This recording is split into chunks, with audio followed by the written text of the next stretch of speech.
Well, well, well. It looks like the old CraigBox Series X is striking back again. This time in the worst way possible. Now, of course, everybody's heard by now about what's going on. A lot of fingers being pointed, a lot of people being accused of lying, but what is the actual down and dirty with what's going on right now? Well, I wasn't even going to make a video about this because, well, I didn't really feel like it was necessary, but I mean, everybody's playing this game right now. I'm playing this game right now. You know what I'm saying? I've been hopping on this game every other couple of gaming sessions and chipping away at it, and I'm really enjoying the game. I like the depth. I like the cinematics. I like the way that it's progressing, and I feel like I'm barely even getting started, scratching the surface of what Black Myth Wukong has to offer. And so with that being said, welcome to the video, y'all. This is Ayala1 here with another video, and of course we're talking about Black Myth Wukong. Now I'm playing the game on the PlayStation 5 Pro, and I'm playing on a 4K 60 television, right, a big screen TV, and the games are looking really good. I'm enjoying the experience. You got PSSR that's making the game look really good. Balance mode on a 4K 60 screen does have some shadow flickering, but you can get rid of that just by lowering the sharpness down to 1 or 0. So it's not really an issue. But when you're playing on a gaming monitor, like my gaming monitor that's 1440p and going up to about 165 hertz, it defaults to the 120 hertz mode, and it just keeps it at a lock 40, and it doesn't have the shadow flickering like a 60 hertz television does. So just a heads up for those of you that are playing Black Myth Wukong on the PlayStation 5 Pro on your standard 4K 60 big screen TV, because again, this game is incredible, and it's definitely one of those games you want to play on the big screen. I feel like it's right at home with that. You know, you got family members, people sitting around watching you do the boss fights, and it just has a really good vibe to it. I'm really digging it already, and I can't wait to see what else this game has in store. But we obviously have to address the elefante in the room, and that is the Xbox Series S, which is most likely, according to its developers of Black Myth Wukong, the reason why it's not on the Xbox Series X. And while there may be rumors that are being spread about Sony trying to do money-adding deals or all this, that, or whatever, the main thing that we have to agree with here is that the Xbox Series S is a bit of an underpowered, quote-unquote, next-gen console. And so this is what happens when developers, especially new developers, right? Because these guys, Game Science, they're not veterans in game development. This is literally their first game, so you got to give them credit where credit's due. They made their first game, and it shot all the way up to the top, like as far as what people consider to be game of the year.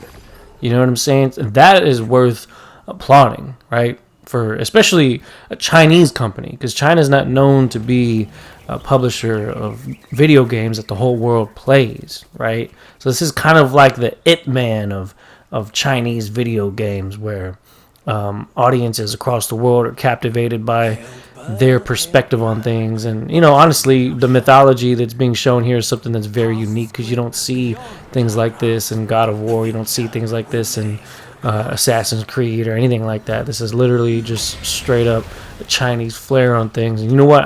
I like it. I like it a lot.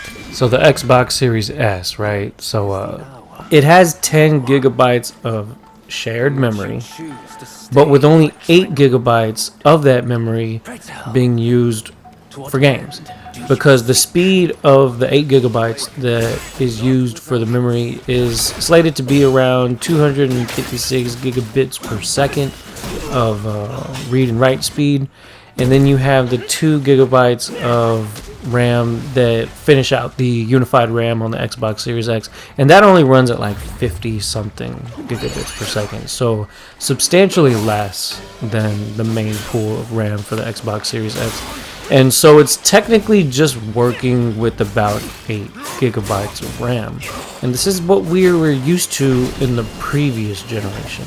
Now, Black Myth Wukong is not a game that runs on previous gen consoles, and it's quite honestly obvious why it's not, because Unreal Engine 5 is a demanding engine, especially with all the amount of detail that is put in every asset in this game. If you look at the assets, they're not skimped on at all.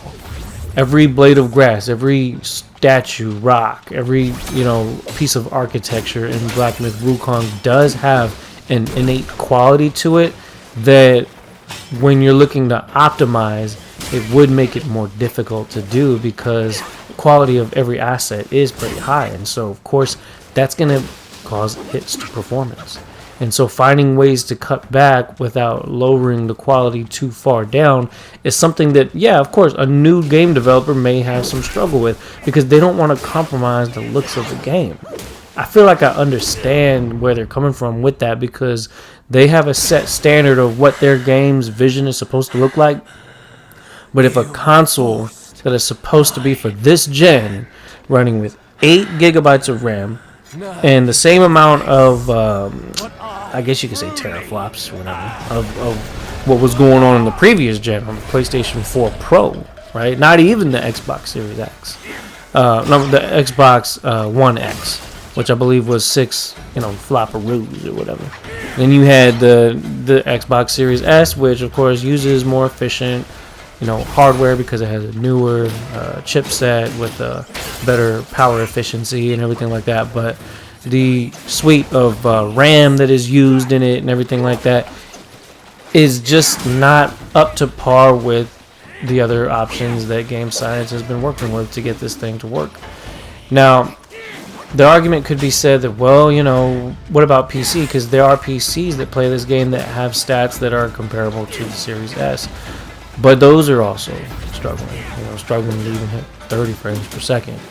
And you could look at, PC YouTubers that have ran this game with different hardware to see what the actual problem is. And where it's going to really rely on is basically asset management and the ability for these maps to have that open world environment, but still have that quality that Game Science had set as their standard.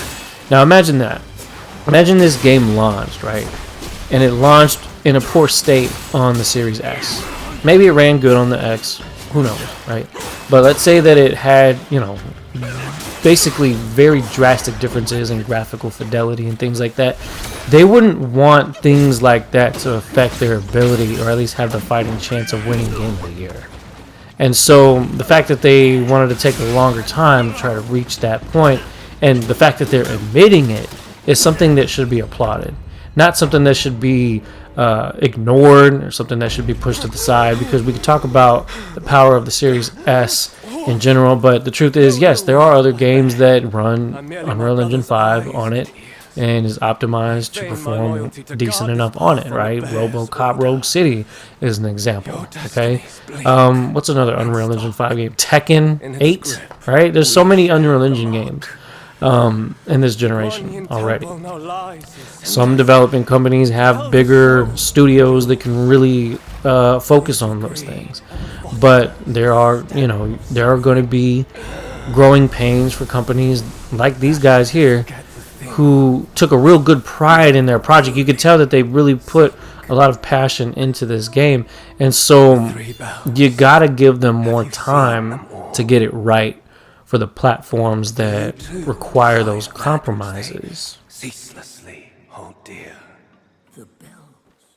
The Legend of Black Myth Wukong, which is created by the game developer Game Science, is created to be an adventure beyond your imagination, taking you to the unknown that is not well known.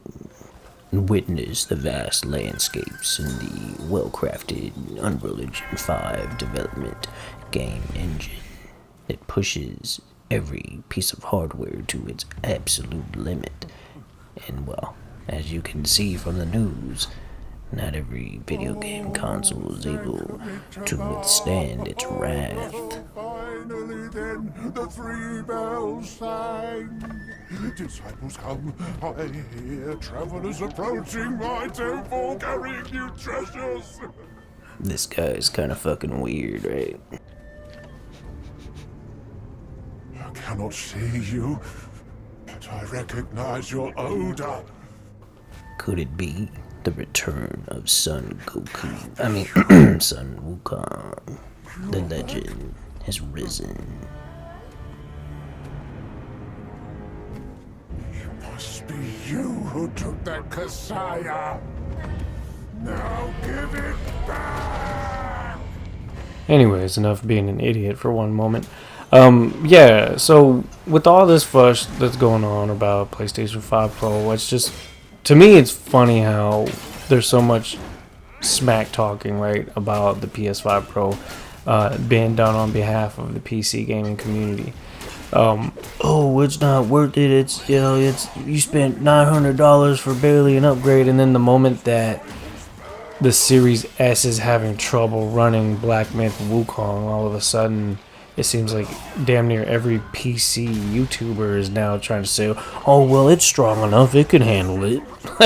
like what extreme do you have to go to defend, I guess, the console preference of your choice? For some reason, I guess because of Game Pass or whatever, there's a camaraderie between Xbox gamers and PC gamers. Or I guess it might be because a lot of PC gamers are actually, basically renegades, or what's the word, vagabond Xbox players that decided to leave the platform and switch over. And you also have to take in the fact that these consoles have been out for over 4 years and they haven't dropped in price much, if at all. How much does the Series S currently go for? Is it almost $300? Something like that. The PlayStation 5 model goes for still about $450, and it's been 4 years. We're talking about the chipset and the Zen 2 CPU and the GPU that is the equivalent of, I guess, what, 2070 Super, and that stayed a similar price. So this goes back with what I was talking about in my previous video, which got a little bit of momentum, which is cool. That video, we talked about some of those things regarding the aspects of the longevity of these modern GPUs and consoles in general, meaning that they've actually upheld their value, and it's partially due to just straight up demand, like supply and demand, right? So you go to the GPU market, you might find some deals here and there, but your typical Amazon or typical Micro Center, you're not really seeing huge discounts for your mid to high tier GPUs, even from 2 generations ago. How much is a 3090 right now? Let me take a look. God damn, these are still going for anywhere between $1,000 to $1,600. And obviously I'm just looking on Amazon, but that's just crazy. I'm looking and just taking a real quick glance. I'm seeing RTX 4070 Ti's going for $860. I see Founders Edition RTX 3090 Ti for $1,600. And you're gonna tell me that you expect the 50 series to be any kind of cheaper when all of these components have withstood their prices for the most part over the past years? Like, yeah, there's some discount. I see a 3080 Ti 12GB for $650, right?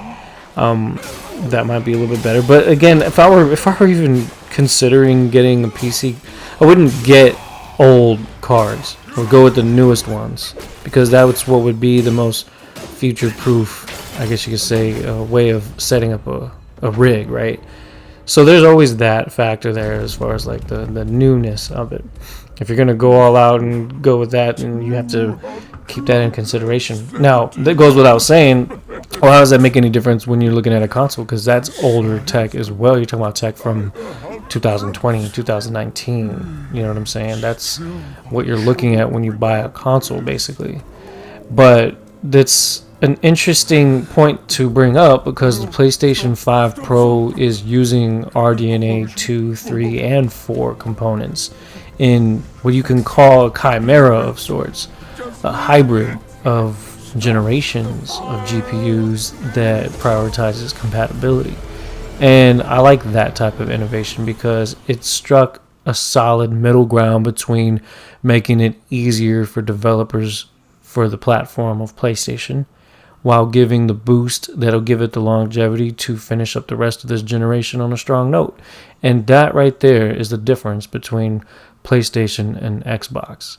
That they're always looking to innovate while still keeping a reasonable understanding of the landscape of the market. That's been what I've had to say for today's video, so like, subscribe, or don't. I don't give a damn. But I'll see y'all next time.